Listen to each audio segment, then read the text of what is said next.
you, Lenish, and thank you, brother, who had led us in worship before. It was indeed a very meaningful time of worship for me this morning and for you this evening. And so we praise God. And during the prayer session, and also from your feedback and introduction, I understand that you have grappled with the previous session very well, and many things have gone into your mind, and you're able to speak and recollect from your mind, even as you're introducing. And yesterday I heard a brother praying. I understood that things have gone into your mind. I only pray that God would seal these concepts in our minds, would make it concrete through the power of His Holy Spirit. So shall we look to God once more as He's going to give His word? We will just take a moment of silence and sit in the presence of God. Holy Father, what a wonderful day it is, Lord, for us here, and the end of the day for our brothers and sisters on the other side of the globe. Thank you for you are faithful throughout the day. Yes, Master, great is your faithfulness. Morning by morning, we see your mercies. And at the end of the day, we can recount your faithfulness and worship you. Thank you and praise you, Lord, for one more opportunity you're giving us to listen to your word. I pray that may the words of my mouth and the meditations of my heart be pleasing in your sight, O Lord, my rock and my redeemer.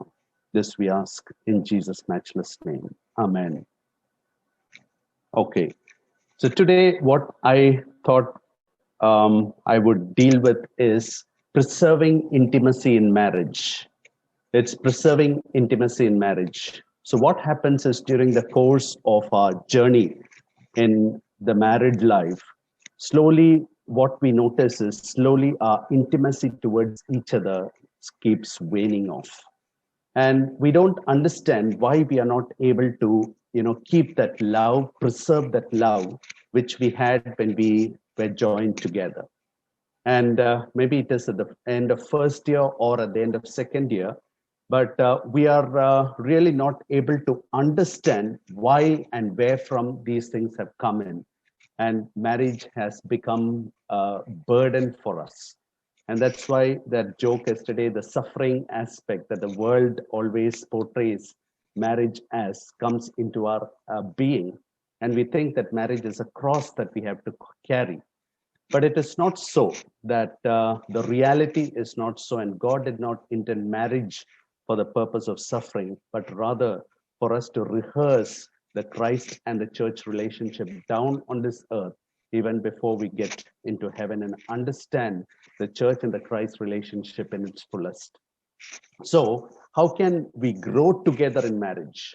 Now, if we are to analyze our own married lives, maybe some of us sitting here for 5 years or 10 years or 15 years after your marriage, and if you can sit and think and analyze, have we grown together as one flesh in marriage, or have we grown apart from each other in marriage? This question is very, very important, because the very purpose of marriage is becoming one flesh. So to leave and to cleave and to become one flesh. But in the course of a married life, are we seeing our lives being torn apart, and we are growing away from each other, that we are competing with each other to prove ourselves and to show our dominance over the other person? And this is like, I'll share my screen.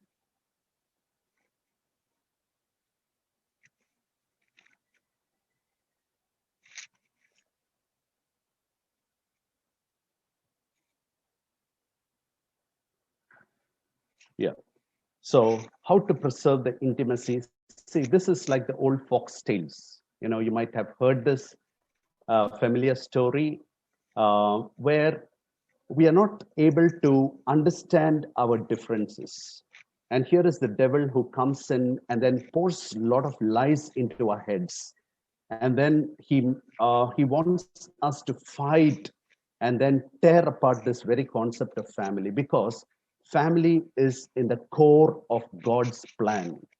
If we read Ephesians chapter 3, we can understand that it is through the church the manifold wisdom of Christ is going to be manifest into the world.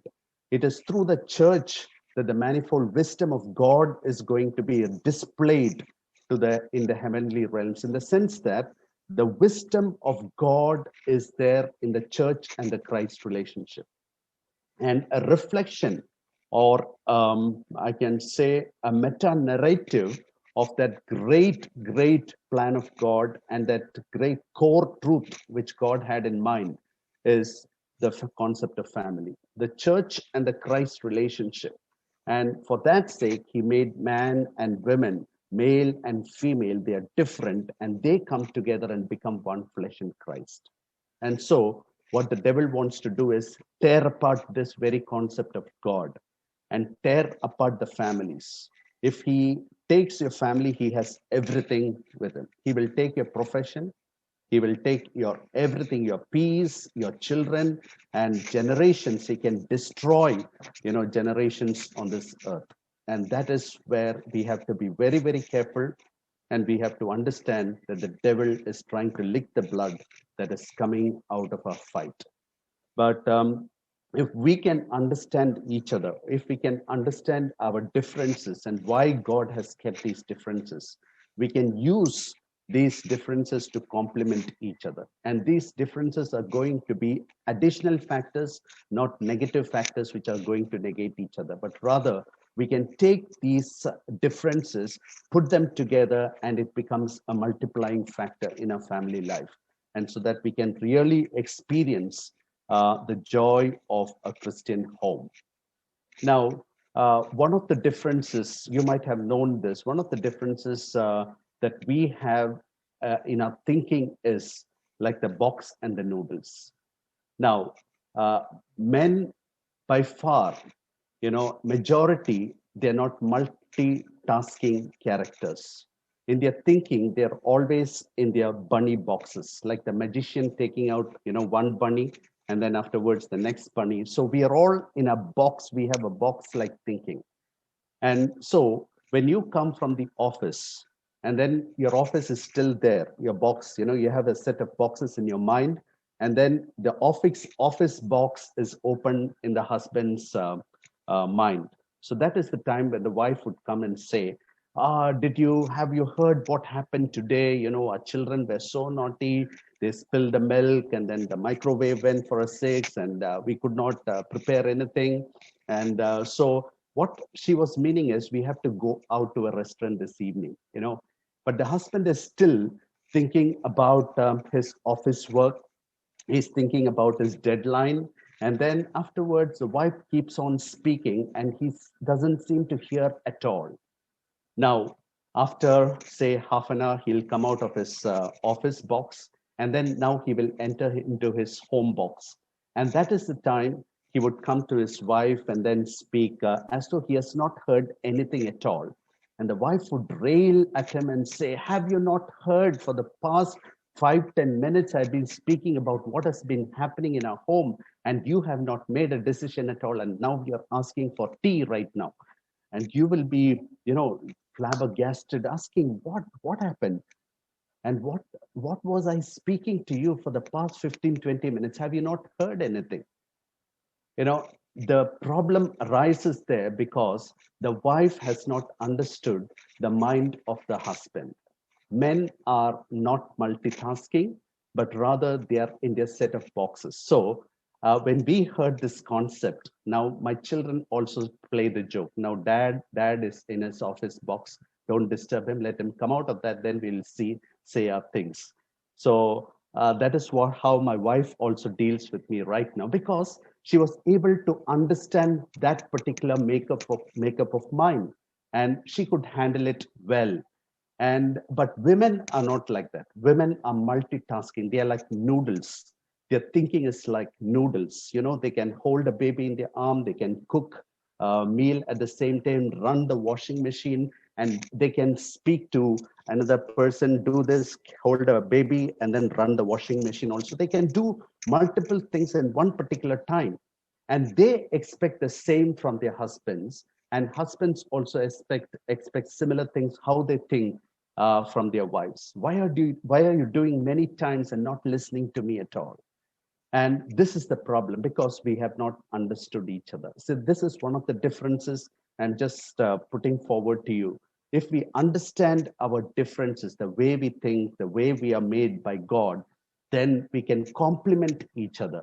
And it would be so interesting to find out the difference in your partner, that they are different. You can think out of the box and then go and serve them. So that is how you can grow together in one flesh. Otherwise, what happens is the devil would add agony to your differences, and then he would lick your blood. So with that start, I would like to go on to the aspect of marriage, love, showing love in your marriage, serving each other in love. Now, marriage does not happen by accident. The day after from the day after your wedding, the first night onwards, that is the time you have to start investing. You can start investing even before, as I told yesterday, when you start praying, preparing yourself, and presenting yourself as a very godly and the best gift to your partner. But afterwards, your investment starts there. If you don't invest in the bank, you will not get returns, you will not get interest. So never think that marriage can happen just by itself. It will never happen. If you and I, if both the spouses have not invested in marriage, they are not going to get anything in return. There is only going to be emptiness. When you go to the bank, you will find that there is no balance at all. So every day is a time of investment for the future. If you want to get love, you have to invest love. If the spouses want to get love from each other, they have to invest in love. And only then you would get love. Why love? Can one of you read John chapter 4, verses 7 to 12? When a Samaritan woman came to draw water, Jesus said to her, "Will you give me a drink?" His disciple had gone into a town to buy food. The Samaritan woman said to him, "You are a Jew, and I am a Samaritan woman. How can you ask me for a drink?" For Jews do not associate with Samaritans. Jesus answered her. Binu, sorry. It is 1 John chapter 4, verses 7 onwards. Okay.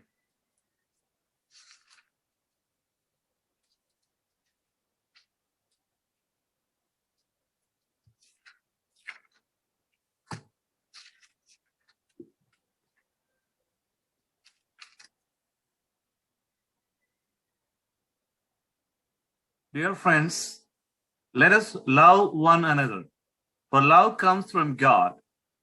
Everyone who loves has been born of God and knows God. Whoever does not love does not know God, because God is love. This is how God showed his love among us. He sent his one and only Son into the world that we might live through him. This is love, not that we loved God, but that he loved us and sent his Son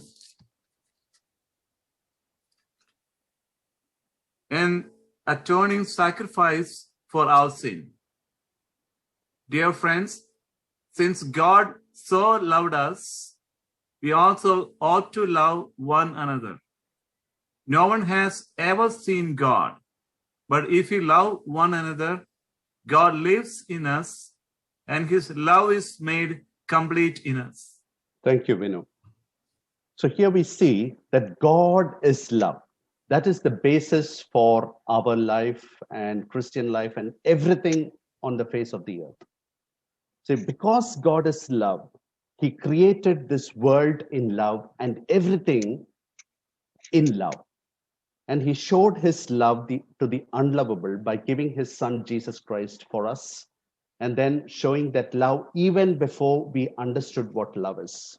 Now, take for example, how do you understand that anything in this world is built on love?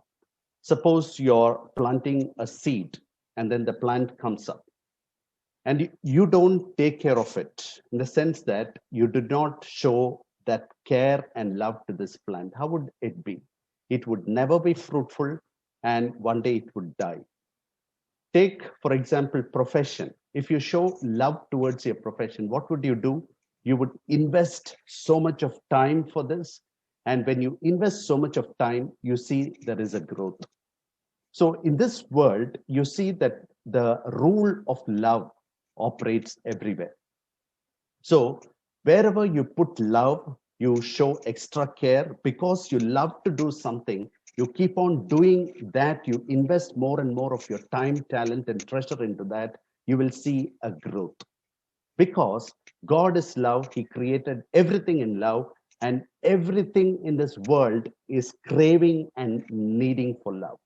And that love is destroyed in a fallen world, and everyone as human being, not you take the animal kingdom or the plant kingdom or anything, because God created everything.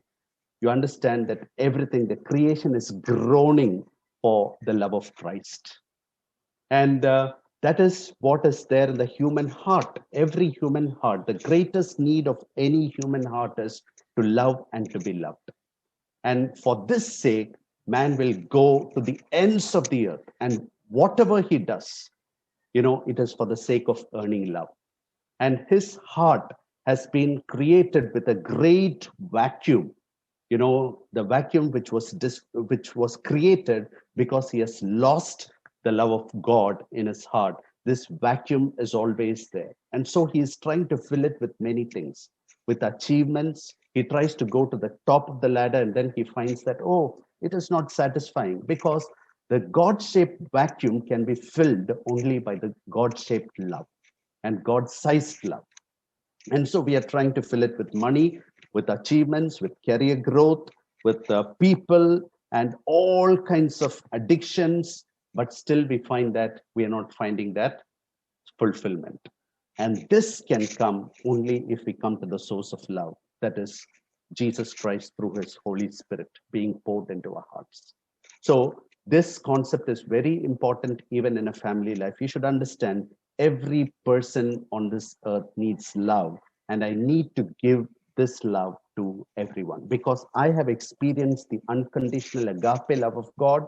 I need to give and serve this love unto others, not trying to be a person who is empty of that love. A person is in Christ is filled with that love. He finds that fulfillment in Christ, and after he is an overflowing cistern, he starts giving water of love unto other people.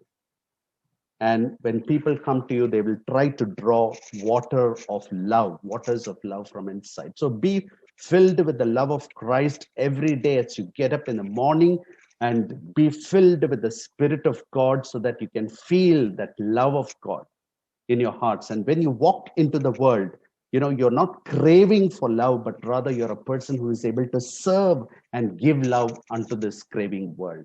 And so if you give love to anything or anyone in this world, that person or that thing, even if it is an inanimate thing, that will thrive. And so because this world is based on the foundation of love, and God is love because God is love. So when there is a need inside of everyone, what we need to do is, we need to, all of us need to give and receive love from into this tank. There is a tank, as I told you, or a vacuum that is there inside of our heart, which has to be filled each day with the love of God. So children with tanks not filled become emotionally and socially retarded. So what happens is, if you don't build a home filled with love, these children become deficient in love. So what happens is, when they go out, if somebody says, I love you, they just fall over, they just trip and fall, because they have never heard somebody saying, I love you. And that is the first time they're going to hear something like that. And their heart is so wanting and craving for love. When somebody says that, they immediately fall for it. Or the addictions to the world or the internet can draw them into that. So we understand that their tanks are empty, they need to be filled. And we as parents have to build a home of security, a home of love, so that everyone would thrive inside that. So they can sometimes manifest misbehavior because they seek love in wrong places and wrong ways. Why do children mask themselves? When you see the expressions of the children, we understand that it is because of their deficiency in love. Like a vitamin deficiency, they manifest a physical aspect, and their emotional aspect also shows a difference if there is something that is deficient in their hearts, that is the love. I'm not talking about this tank. So if, for example, in US after the elections, this might be in your minds that we have to fill our tanks with uh, all the bombs and bullets and all these things. I'm not talking about this tank that you fight against each other, but I'm rather talking about this tank which needs to be filled each day, which has to be filled so that you can also give it out. So if the tank is empty, you have nothing to give. So on a particular day, if a husband or a wife is deprived and empty of love, he or she cannot serve love to his or her spouse, or to her children, or even to the outside world and to the church also. That's why if there is no expression of love, that means that person is empty on that particular day. So it is quite easy for us to detect. After learning this concept, I understand my children and my wife much better. So if they are showing some kind of a behavioral change, I understand maybe their love tank is empty, and today I need to fix that up. If the tank is fixed, then everything is fixed. And this is a conflict. Many times we have this conflict. As I told you, empty tank. She is grumbling because he is annoyed. When he frowns in the morning, and so she keeps on mouthing a lot of words. If she's speaking too much, and grumbling and mumbling today, it's because she says he is annoyed. And what does he say? He says, yeah, she is grumbling, and that's why I'm annoyed. It's a vicious cycle, and we are not able to understand where the problem is. Why is she always grumbling, and you keep your faces frowned? And then she says, I'm grumbling because he is annoyed. So both of us are pointing fingers at each other, and we don't understand where this problem could be solved. It's a vicious cycle, but the problem is lack of love. So, as I told you, material abundance will not fill the emotional love that we need. It is like a solitary confinement is the cruelest punishment. You might have read Dr. Dr. Benjamin's book, or Dobson's books on how to isolate children, time out, keep them to a corner. They are cut off from all their resources and all their enjoyment resources. And then it is a cruel punishment to corner a person for some time. And love, when you don't give love to the other person, it is like that. You are depraving a person of love. It is a cruelest punishment that you can give inside a family for a family member. And transfer or an expression of love happens by 5 love languages. That is by Gary Chapman, a psychologist and also a very good man of God. He has identified these 5 love languages in this in our interaction, in our relationship with anyone in this world. You go out to the world, in your corporate world, if you understand this concept, you are a winner, because you are equipped with love and you are there to give love. You are able to identify where the people are deficient in love and provide, and so that you see, the day is won for you. So equip yourself with love. If we understand the 5 different love languages that are there and expressed in this world. So when your tank is empty, you feel used, not loved. My wife is using me. My husband is using me. He does not care for me. He does not love me. In the initial days of my marriage, I used to hear so many things like, I used to think that, I'm providing for my family, I'm caring for my family. But sometimes my wife would say, you don't care for me. And I feel so bad.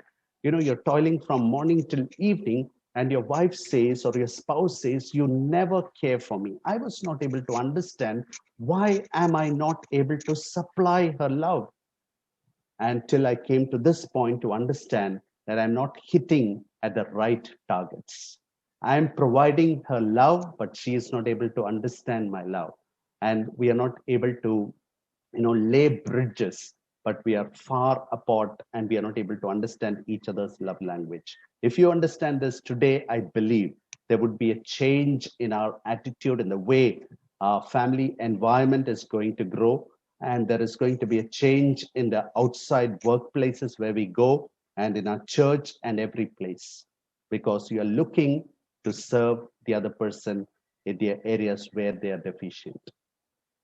Okay, what is in love phenomenon? Okay, suppose I made mistakes of inviting the initial, immediately after marriage couples, the first year or second year of marriage. I've invited couples for marriage seminars, and then they've come and sat here judgmentally. What are these guys talking about conflicts? Oh, we never have conflict, and our life and our married life is the best, and we are the best couples in the world. And so they have been very, very judgmental. In fact, I have been judgmental, and I've thought a Christian marriage life is a bed of roses. These guys are talking about conflicts, resolving conflicts, and oh, these problems, these guys are not spiritual. They don't enjoy the family life. But come, where the rubber hits the road is the reality after maybe 1 year or 2 years. This is called in psychology the limerence period. The limerence period is a romantic obsession period. A sense of euphoria comes. At midnight, if your wife is saying, I need a glass of water, even if you're asleep, you will jump up, go to the kitchen, run, and then bring this glass of water to her. But after 2 years, if she says, I'm tired, can I have a cup of water? Oh, if you want water, you get up, go to the kitchen, and don't disturb my sleep. That is the response after 2 years. Maybe now the time is coming down, 1 year or even 1 day. And so this euphoria and the romantic obsession goes off, and then you see that the love is not operating. That is not love. It is a bliss. It's a marital bliss that the psychologists call. And so we fall out of love and we hit reality, and that is where we are going to have severe problems. And so Christian marriage, how do we go about in love phenomenon? So in love phenomenon, or the initial limerence period, it's not an act of will or a conscious choice. It is just an obsession. It is just a feeling that comes up, wells up, and immediately you want to do everything for your spouse. But a real love is an act of will. If you have heard Don Richardson, Don Richardson, old-time singer, love is not a feeling, it's a matter of your will. So love is not a feeling, it is a matter of your will. I have to love somebody today. If you want to love somebody today, you will be able to love. But what is this otherwise feeling? Feeling is, if you feel good about the other person, love will come up. Because you feel good in the presence of the other person. Okay, he is perfumed well, I like his perfume, I like his dress, I like his hairstyle, and he is handsome, she is pretty looking, and a kind of love comes. That is natural one. But the other kind of love is loving the unlovable. It comes out of a will, like Mother Teresa's love. Go to the street urchins, you cannot love them. There is stench from their body. There are maggots that are running over their body. But you make it as a will. Today, I'm going to love somebody. You take a decision to love somebody. You pray about it. Let me tell you, when you go and execute that, that is Christian love. That is genuine love. That is agape love. So it makes a conscious choice to love somebody. So the in love phenomenon, it's an instinctual love, as I told you, but drive of the will, a will to love somebody is a hard work. Okay, so in this in love phenomenon, we are not interested in the personal growth of each other, but rather we are trying to satisfy our deficient love inside. You've been waiting for years, to get married to somebody, and then the day comes, and then you jump into that excitement. So it is trying to satisfy ourselves, but not trying to give. So that is an in-love phenomenon. Okay, so I'm not going into the details of this love. I'm coming to the hard truth, because you're all waiting for that. What are these 5 love languages? And this guy is going on and on and on. I've felt it many times. You create some sort of inquisitiveness in the hard minds of the listeners, but you don't keep saying the truth. Come to the core truth. But I know you're going through that feeling. You want to know what these 5 love languages are. Okay, what are the 5 love languages that we have? This is the way we need to communicate with our spouses. And if we understand the love languages in the sense that when you give love to the other person, to the opposite party, the way the other person has felt the love would be different. For example, as I told you, I would buy things, bring home when I come from my work, and then afterwards, provide everything for my wife in the kitchen, and do everything to see that she is fully satisfied. But I feel that at the end of the day, she says, "You don't care for me." So where is the problem? Where does the problem lie? The problem is, I have understood that if I give many things to my wife, she would understand that she loves her. She would understand that I love her so much. So I used to bring things, give her, give her, give her, but she feels that I've never loved her. And I used to sit and wonder, what is the problem? And so when we were trying to resolve conflicts, I said, have I not shown my love for you by doing this? And so I would take a PowerPoint presentation, recollect all the things that I've done for her. But she says, I don't feel loved or cared. And because the way she has understood love is different. The way she has received love in her past was different. From her upbringing and from a family background, she had received love in another form. And if I could understand that she understands love in that particular sense, and if I can provide it in that way, she would feel loved and cared. Hope you understand this. Okay. For example, I've heard examples of people going to Singapore and eating raw fish. So you go all the way to Singapore, and then afterwards you are invited to your friend's house, and then they bring the most delicious meal and place it before you, and then they say, "We have made this most delicious meal in Singapore for you because we love you so much." And then you ask, "What is it?" "It's raw fish with all the masala." How do you feel? Man, wow, is this love? I love my Indian dish, I love my sambar, I love my this thing, chapati and dal. And here he says he loves me so much and gives me a raw fish. What is the problem? Because for them to express love is, if from their box, they try to give love.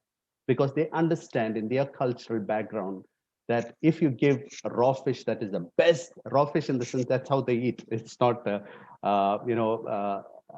is put, masala is put, and then some way they cook it. They don't really, completely cook that. And so that is their delicacy and the best thing that they can offer to a guest. But this guest does not have a taste for it at all, and he feels loved if he was provided sambar. For example, if the host had never understood, a host understands, okay, this guy comes from South India, so he loves sambar, and so let us make the best of the sambar and provide. That day, this guest would feel so honored and so loved, rather than this delicacy from Singapore. So do you understand that? So we are not able to meet each other's love needs. We don't understand each other's love language. We are trying to serve love, but the other person does not understand, because his upbringing and the way he has understood love, he has received love, is totally different from the way I have received love. So the way I have received love, that is the way I would like to serve others. But that need not be the case for everyone. So we should understand, because we come from different social fabrics and different family backgrounds, the way we have received love is different.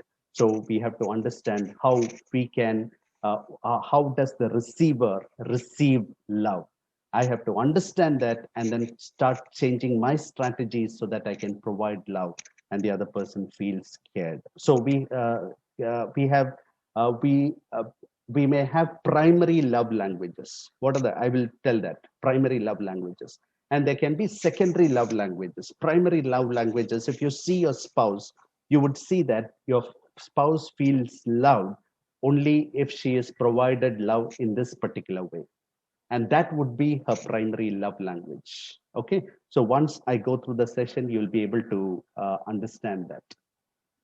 Okay, so we have to learn the secondary love languages. Each child develops unique emotional patterns, loved, accepted, wanted, appreciated, and healthy self-esteem. So in their family upbringing, they had received love in different ways, and they understand love in different ways. Children who have not felt love, who have not been emotionally satisfied, been emotionally satisfied in their heart, they feel insecure, low self-esteem, and always they feel wanted for love. They always go hunting around for love outside. The first love languages, I come to the point now. After beating around the bush, I come to the point right now. The first love language is words of affirmation. You know, encouraging words. They inspire courage in your partner. So when we are speaking, are we always speaking words of encouragement? If you read the Acts of the Apostles, many of the messages that they were speaking and they were talking about, the word of God says they spoke words of encouragement. They encouraged the believers. They encouraged the church. When Paul and Barnabas went to the Pisidian Antioch church, Paul spoke words of encouragement. So encouragement is the word that we have to think of, you know, the words of affirmation. Okay, so it's a latent potential. Hidden insecurity may become potent in your spouse with encouragement. Some of your spouses, you know, once you start encouraging them, you would see that they would bloom. They would bloom like a beautiful flower. All these days, they were never thriving. You keep on pouring water, you give all the fertilizers, but nothing happens. But you put this particular vitamin of words of affirmation and encouragement. Suddenly you see they start blooming out. So you can bring out the latent potential within your spouses by words of encouragement. And this is the way they have understood love over a time period. So right from their parents, you know, right from their college days, right from their school days, they might have understood love by words of affirmation. So when my child, my youngest one, you know, she brings, you know, she would draw a picture and then afterwards come and say, Dada, look at this, look at this. I understand that her love language is words of affirmation and encouragement. I say, wow, it is beautiful. You know, it is very important. Even when we are on the mobile phone and then talking to somebody, when your child is addressing you, coming to you, you should not say, oh, go away, not this time. You know, say, yeah. So you take time and then say, wow, it is beautiful. It is wonderful. Your imaginations are good, but you have to be you have to be straightforward also. You could have made some improvements in this place, but I love your imagination. I love the way you have put down your diagram. So that gives a lot of encouragement and the day is made for her. But if I'm going to discourage, I'm not going to listen to her, you know, the day is not made for her. She's going to be grumpy the whole day. And so words of affirmation, her love language is always words of encouragement. So I don't say that you have to give empty words, but rather real words of encouragement so that they would be thriving on that and building on that. Okay, so the encouragement should be matched by the desire in the partner, otherwise it becomes a sermon. You know, sometimes when the wife is so grumpy, you keep giving so many tips and so many words of encouragement. Sometimes you need to be silent, be with them, be silent, just listen to them. As husbands, sometimes what we do is when they come from the office and then say, you know, I had a problem with the manager, this one, and then husband would sit and say, you know, you should have done like that, you should have done like this, you know, you give all the tips and management tips, how you should counter your boss and other things. No, she is not speaking so that you give a solution to her, but rather she is only wanting one thing, that you sit and listen to her. So you sit there and then say, yeah, I understand. Oh, it was very difficult for you. Oh, I feel that you had a hard feeling today. Yeah, I understand your feeling. And then you just rhyme with her feelings. When you do that, you have given the best on that particular day. But rather, if you're trying to give a lot of solutions, and just because you learned this marriage session, trying to give words of encouragement, affirmation, it is not going to make anything in her, because she is not going to listen.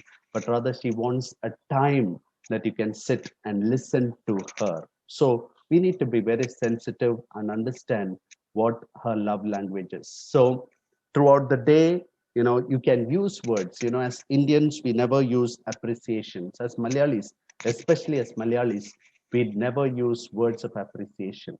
But I think in your world, outside world, sometimes you can do empty appreciations also for everything, because that becomes the managerial style. Excellent, wonderful, you have done. My friend said when he went to UK, and then he's a pediatrician. He went to UK and then he gave his exams there.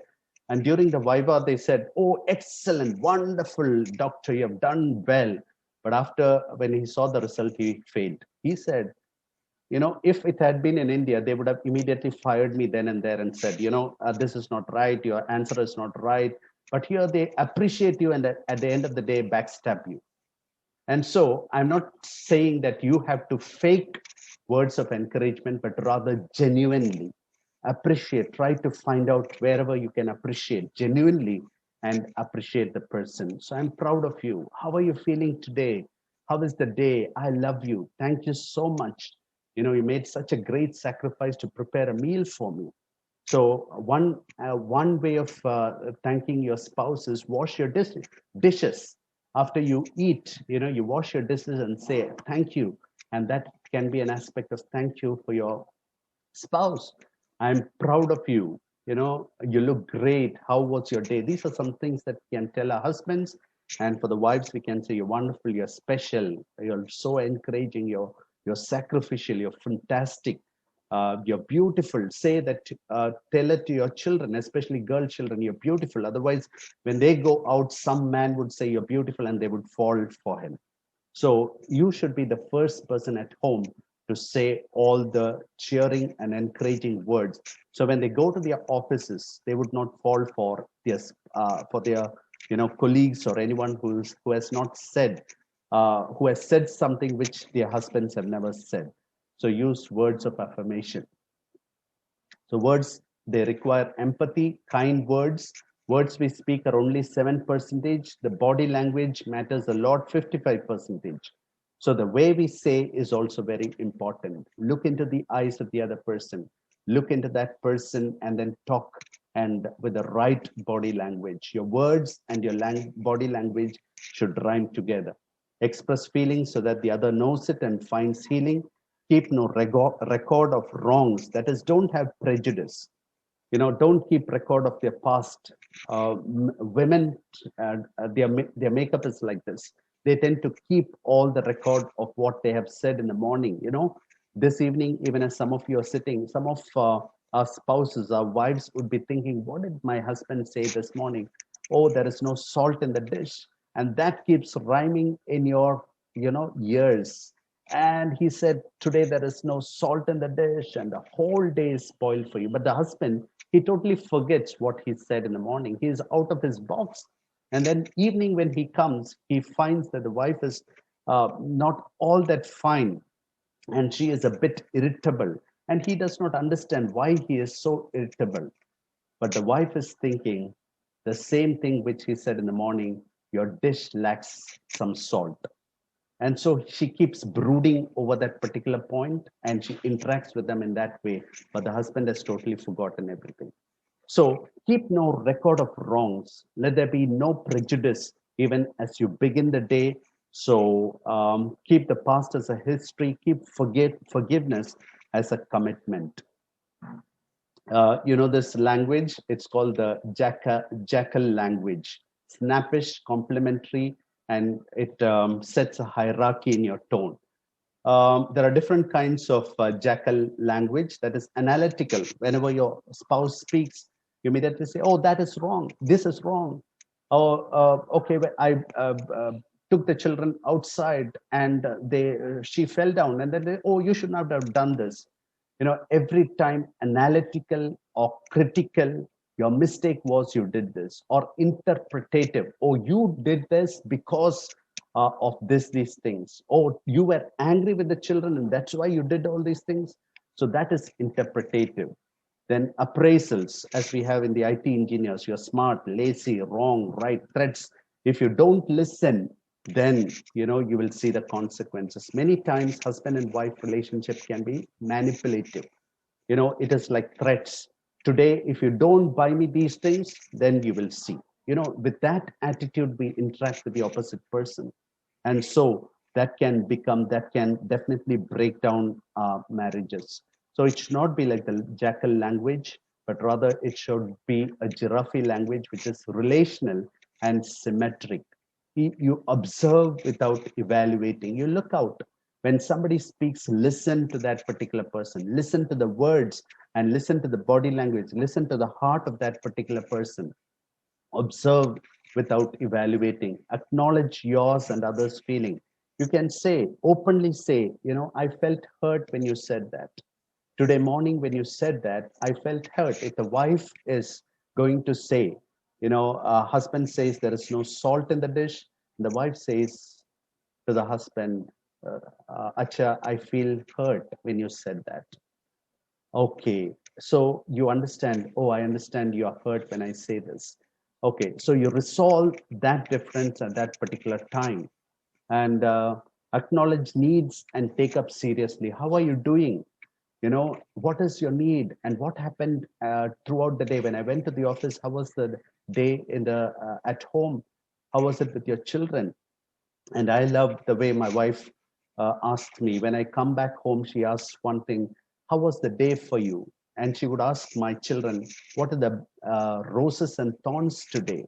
So she would call them up for the chai, and then afterwards over the tea table she would be chai par charcha hoti hai. So she would say, what are the roses and what are the thorns? She would ask the children. So in they would come out with the best things, and they would talk about their thorns also. So acknowledge the needs and take up seriously. How are you doing? Express clear objectives based on the needs. Please tell your needs so that we will find solutions. So a wise person goes beyond the words and he looks at the heart. Okay. I'm not going into the detail. And the next important thing is, can any one of you say what the second love language is? Let me take a break. My lungs need some rest. And any one of you, can you say? What is this? Spending time. Spending time, yes. This is quality time. The second love language is quality time with each other. In fact, it was a great revelation to me that my wife's love language, the primary love language, was quality time, which I was never able to understand over the years till I hit on this particular session and I understood her love language, and she was not able to express that this is what she needed.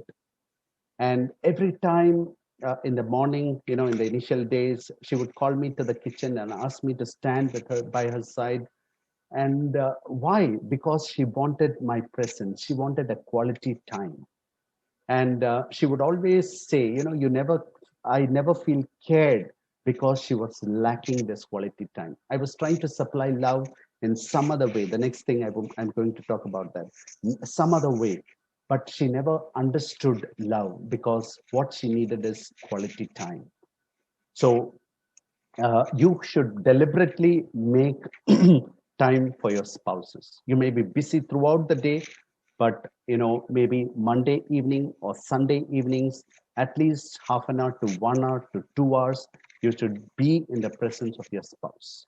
Sometimes you can still be in the presence of your spouse and have this, I'm spending quality time with my wife, but where are you spending time? With whom are you spending time? Hi, hello, how is it? Yeah. And then at the end of the day, at the end of the week, when you come for accounting, you say, did you spend quality time with your spouse? Yes, I spent. I was there at home. I sacrificed everything.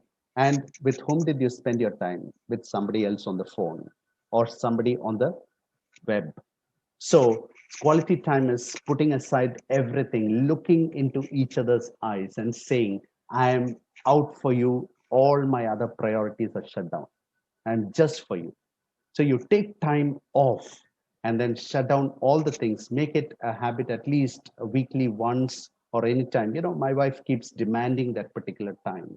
Let us go out. Let us make time for ourselves, not even with the children, but between us. And so make quality time. What are the aspects of quality time? An undivided attention, looking at each other and talking. I value and enjoy you. My wife demands that when she speaks to me, I look into her eyes, not talking over the phone. Yeah, I'm listening to you. But she says, can you put down your phone for a moment? Yeah, so I have to do that discipline and then look at her and then listen to her. That is an important practice. That means I value and enjoy you. So it is, what is the difference between a dating and a married couple? There was an example. We went to a restaurant and we were looking at another couple who was sitting across, and then our children were just nudging towards us and then saying, look at that couple. And they had ordered their food and they were waiting, and they would not look at each other. Both of them were on their mobiles. And it was a baffling sight to us. And we were saying, yes, sometimes we can be like this, sitting with each other, trying to spend quality time, but, having our mobiles, and they were not, meeting or speaking to each other. But if it were a time of dating, what would you do? All your mobiles off, you'd be looking at each other and then, drooling, husbands would be drooling, or, the boys would be drooling. But where are those moments of quality time? It is stolen off by other things. So if we have to make deliberate investments, we have to make deliberate attempts to say that I will pull myself into this aspect of quality time. We will never get those moments of togetherness again. Who knows? Maybe tomorrow, if we are out of this world, every moment, just think of cancer patients. They are given only 6 months to live. How would they live with their spouses? They want to spend every time, they want to grab every moment of their life, the rest of their lives, for what is going to count for eternity. So they would spend time, or quality time, a time of togetherness. Quality with quantity is also important. It's not how much time you spend with the other person, but the moment that you spend with your spouse. It may be 15 minutes. She might need only 10 minutes. You might think, oh, she's going to take off 1 hour of my time. No, 10 minutes of your time or 15 minutes of your time throughout the day, make it a deliberate effort to go and sit with a spouse. And so that may be the love language of your spouse. Understand that, and then give that quality. And also, if quantity can be given, but quality should never be compromised. You can still give quantity, 2 hours of your presence at home, sitting in front of the television and saying, I was with my wife. No, that is not a quality time.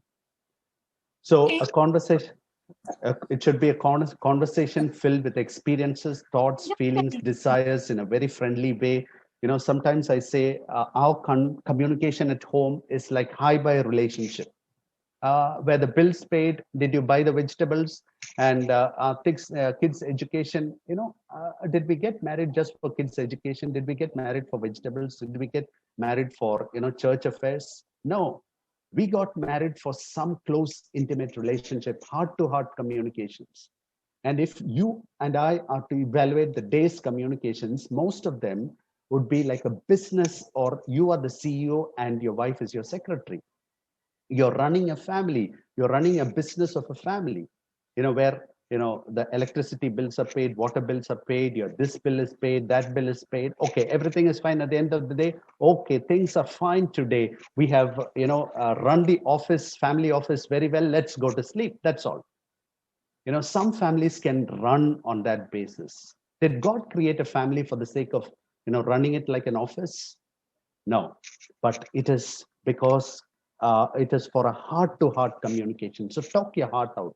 At the end of the day, let's shut off all the bills and other things and all, and let us talk our hearts out. See, I was feeling like this, and I was feeling so bad today. I was feeling so happy today, for our children. So you talk your heart out, and that is the heart-to-heart conversation that we should always find time to do.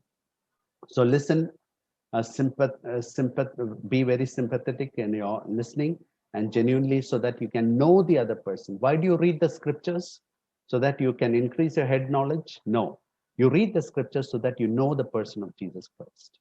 You want to know the person of God, and that's why you read the scriptures. Likewise, when you listen and talk to your spouse, listen so that you can understand the other person better.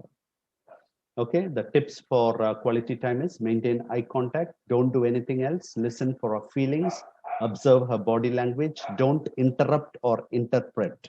Okay, talking should be self-revelational, your thoughts, your feelings, your fears, joys, so as to help your spouse to fill your tank. Quality time. Okay, I'm just rushing through. The next important thing is receiving gifts. For some people, receiving gifts is their love language, because right from their childhood, might be you had received a lot of gifts. Whenever you pass your exam, your father might give you something. So you expect, when you come to your husband's place, you think whenever you do something successful, your husband would bring a sari or not sari or whatever it is, not even chudidar for you, maybe trousers or whatever it is in your culture. So this has been running through in her mind or your mind for years together, because that was your upbringing. Your parents used to always gift you with something, with watches when you passed your 10th standard, 12th standard, with higher grades. You always gifted you a cycle, with a motorbike, with a car. And so when you come to this marriage relationship, you think that whenever I pass or do something, I need to get gifts. When it is birthday, I need to get gifts. So that is the love language that they have adopted to.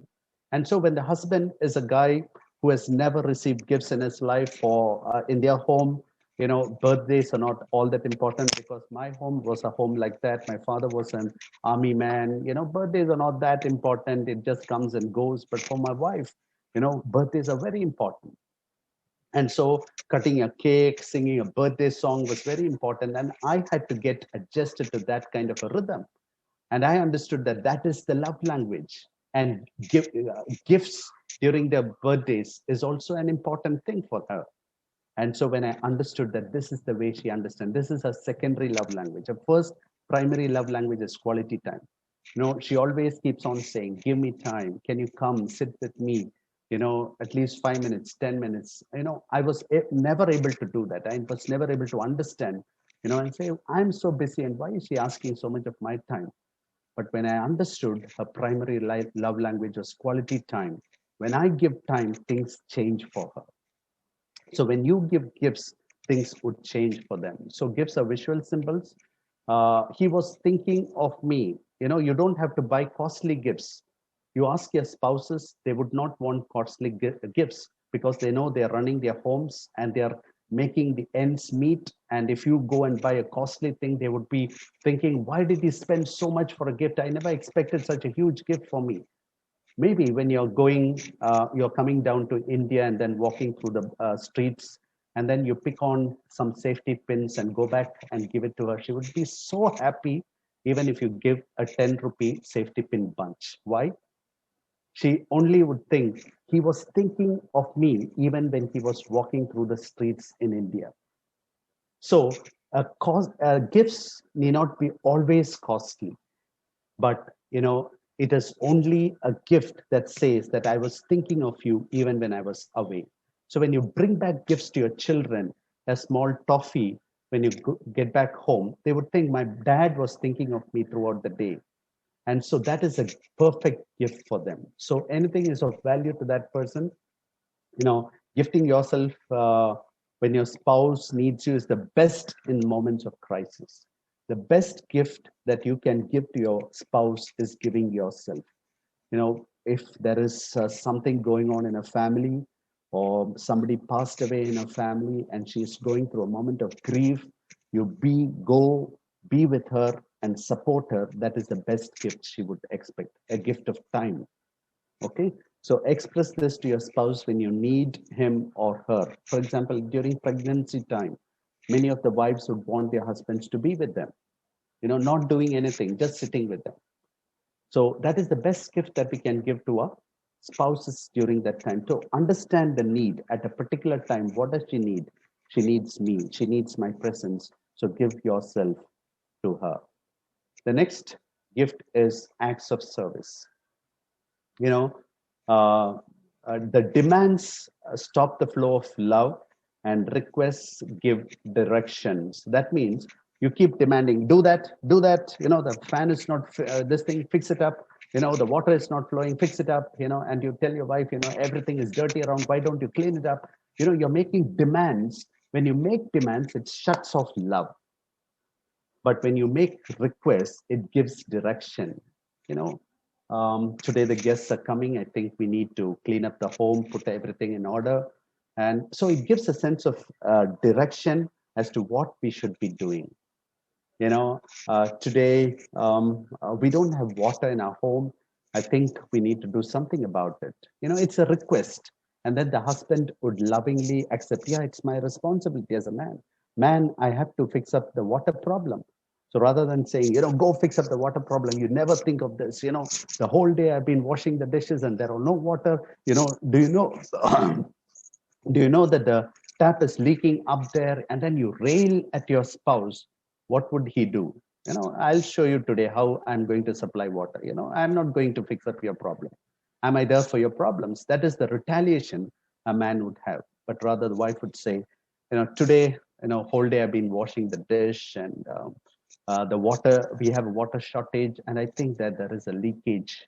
Somehow we need to fix it up. The wife is silent and requesting, and the husband gets a sense of direction to do what he should be. So demands, they stop flow of love, but requests give direction. What we do for each other before marriage in love is an love period is no indication of what we will do after marriage. I was speaking about the limerence period. Yeah, so I don't want to dwell more on that. Criticisms may be used to hear your spouse's deepest emotional needs. Yes, I was talking about this thing. Whenever your spouse is whining at you, she is frowning at you, understand that there is a deep emotional aspect. If somebody is acting in a very mischievous way, always understand, as people who are very sensitive to the spirit, you can understand that there is some deepest emotional unmet need in that person. Why is a boy behaving like this today? Why is my child behaving like this today? It is because there is some unmet emotional need in him or her. So a man of God, a spiritual man, would go beyond what he is seeing and experiencing to the depths of the human heart and address the issues there. And that is where you make the person very effective. So criticisms may be used. Sometimes your wife keeps on criticizing. You can understand, or your husband keeps on criticizing. You can understand there is some emotional need in my husband or my spouse which I need to fill up today. Maybe his tank is empty today. I need to fill up his tank today, love tank today. Okay. So ministry sometimes could be an irritant to your spouse and children if their areas of needs are not met. In the initial days of my ministry, I'm going for preaching. Today, I have appointment there. I have appointment there. Throughout the month, a lot of preaching assignments. But, my children and my wife, they were at home, caught up inside the home, and their love needs were not being met. But I'm so passionate for the ministry, running around doing this thing, because I love ministry. I love this crowd. I love, saying praises and hallelujah. And then, for that sake also we can do ministry, And so I'm running, maybe not out of the love for the Lord, but some of us would be doing it out of passion for the Lord. That is good. But sometimes what we are caught up so much with this ministry that we forget the family. And so what happens in this process is your wife starts hating the ministry that you're doing. Your children will never want to do ministry because my dad is never around and he has never filled my love tank. And so they start growing, with a hatred towards what we are doing. And they would say, when I am going to get married, I'm not going to marry a preacher who will never be at home, who would never spend time with us. You know, they make decisions in their hearts. So criticisms, whenever you hear, so sometimes my wife says, don't take up a lot of preaching assignments. We have this family things. Yeah, I have to listen to her. Initial days, I was not able to understand that. But now I know that there are preachers. There are people who can preach better than me. And but if compulsion comes from God's spirit, I know it from inside. So sometimes I say, can you find somebody who can do it? If that goes off, that proposal goes off, I know it is God given. But if it doesn't go off, it is a compulsion, then I understand that I have to do it. So take criticisms, and that will help you to understand the love language of your spouse. Wait. Okay. I'll not done. Yeah.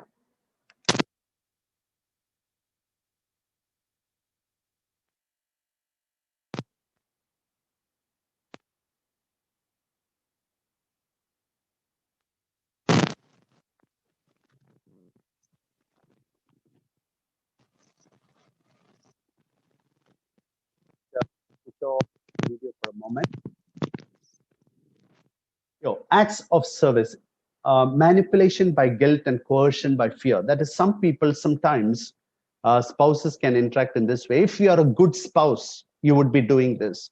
If you are a good preacher, and you're living with integrity, you will show the same thing at home, where we start blackmailing our spouses.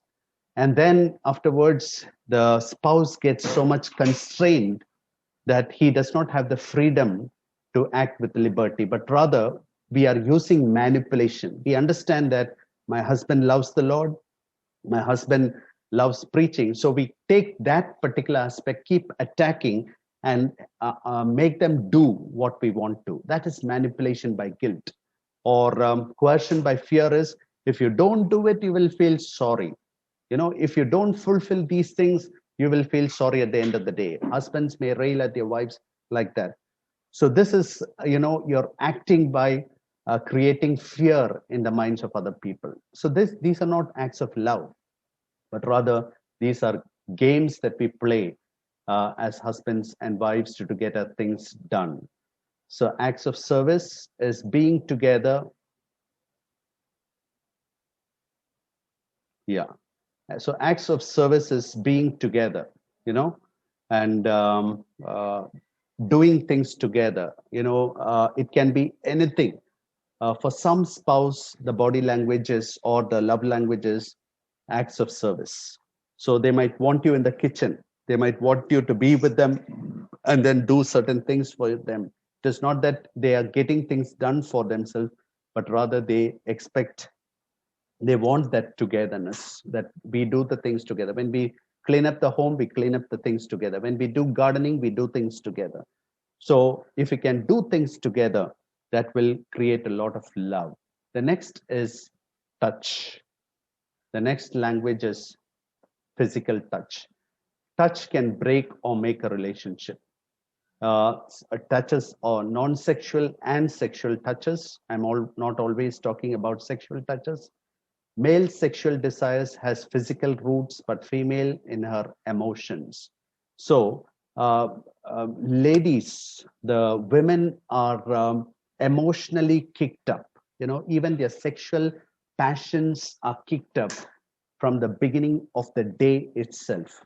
When their emotions and they feel so much loved and cared for, they are sexually stimulated.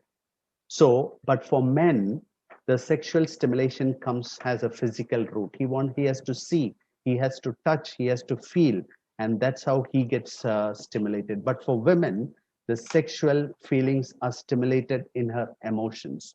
Men do not understand this. So at the end of the day, they don't care for their wife throughout the day. At the end of the day, when they are on the bed, they want to have a physical relationship. The wife is not happy. The wife is not ready for that. Why? Because the man has not understood that her sexual passions are awakened at the beginning of the day itself through her emotions. So it is very important that it is, and there should be non-sexual touches throughout the day, touching her, rubbing shoulders, putting your hand over her, kissing, and doing all these kinds of activities throughout the day, and emotionally, preparing her for the end of the day. So some parts are more sensitive than others. The different parts of the body. For some people, they love to be touched in, maybe caressing their head or holding and hugging them close to their body. Different kinds of physical relationship, non-sexual touches, can bring about a warmth in our relationship. And loving touch also always brings warmth in the relationship. Some touches are more pleasurable than others. You can ask your spouse the way she feels loved. And beware of privacy in our culture. People coming from US, they come down to India, and then afterwards, they hug and kiss in the airport, in the public places. And for example, a guy from India has gone to America, gone there for 2 weeks, and then he sees, oh, this is the culture here. And then he tries to prove he's an American, comes down to India, and then he goes in the public, hugs his wife, kisses his wife, and does all sorts of nonsense. That will take off, will completely take off the wife in public, because they are not adapted to that kind of a culture. So when you do certain things, always respect the privacy of your partner. Beware of the privacy in our culture for women when we touch and speak her language. So if you're not speaking her primary language, touch can be repulsive for her. See, for example, if my wife's primary language is quality time, and I've never given quality time for her, and I tried to touch her at the end of the day, she would reject that touch. So we have to speak the primary language of our spouse, and then any touch can be very, very inviting for them.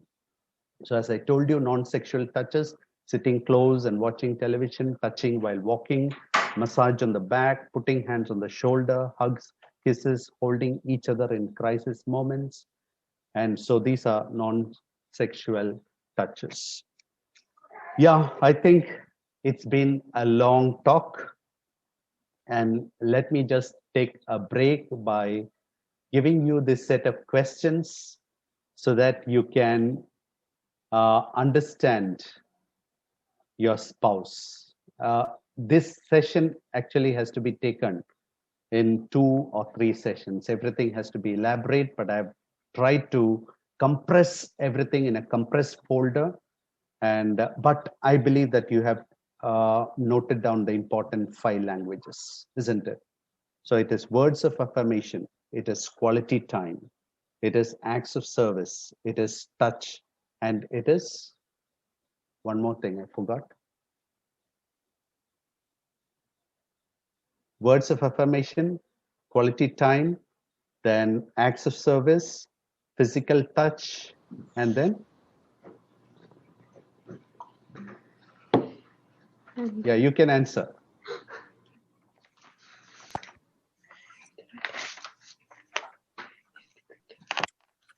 Gifts, okay. Because that is never my primary language, I forgot that, okay. Yeah, so receiving gifts. So these are the 5 primary languages. And so try to find it out in your partner. Don't find it out in yourself, but in your partner. Don't say, this is this thing, today is my birthday, give me gifts. I feel loved that way. No, don't demand, but rather serve the other person by understanding the other person. So here are a set of questions that will help you to find out your partner's primary love language. What makes you feel most loved by your spouse? So what makes you feel most loved by your spouse? When you spend, when your spouse gives quality time for you, that is the time you feel most loved. Tell it to your spouse. Tell it to your husband or your wife. Is it when you receive gifts that you feel the most loved? Tell it to your partner. Then he will be able to serve you in that particular area. And this love will grow. It will not just restrict to one particular area, but you will be able to expand on that love. Some of us may have two primary languages, quality time and acts of service. My wife has two things, that is quality time and being together. So I have to find time to provide for her. That is one thing that I have found in her. So you ask your spouse, what is your primary language? What makes you feel hurt if your spouse does or fails to do so? Tell her, or tell him, when you do these things, it really hurts me. But when you do these things, I really feel fulfilled. What have I most often requested my spouse as which has been interpreted my spouse as being nagging or always a nagging wife? When you say a wife is nagging, that means you should try to understand her love language. As I told you, my wife was, in a way, I'm not saying that she nagged me, but she was always demanding a quality time from me. And I thought that she is nagging on that particular point, but I understood that it is a need of her heart. But when I started supplying that particular area, that particular need of hers, she stopped nagging. So this nagging, which is interpreted as nagging by us many times, has got an emotional background. Try to find out what that emotional background is and what is the demand for them, which is the area of their love language. How do you express your love to your spouse? And what would be an ideal spouse to me? Difficult discovering, either tank is full. If you find it difficult to discover your love language, maybe you're all filled. Your wife is trying to fulfill completely all your needs, or your husband is filling your tank, and that's why you feel complete in all things. Or this tank was empty for a long time and you have become so cold that I don't expect anything at all from my spouse. A time can come when you say, I no longer expect anything from my spouse. I cannot expect anything from him. Over the years, I've expected, and he has not supplied, and he will not supply. We can come to a break point like that. But I would say this is a marriage enrichment seminar, and it is a time for us to come back to the basics and start and restart our lives once again if we are at a point of break. So I would like to close here. If you have any doubts, you can ask me. And sorry for being very elaborate. I don't want many times to be elaborate. I want to be very concise, but there were a lot of things to be spoken. Yeah, thank you so much. If you have any doubts, definitely you should come up with doubts. Thank you so much, Dr. Alex. Do we have any questions from the audience? Any questions that you would like to ask Dr. Alex?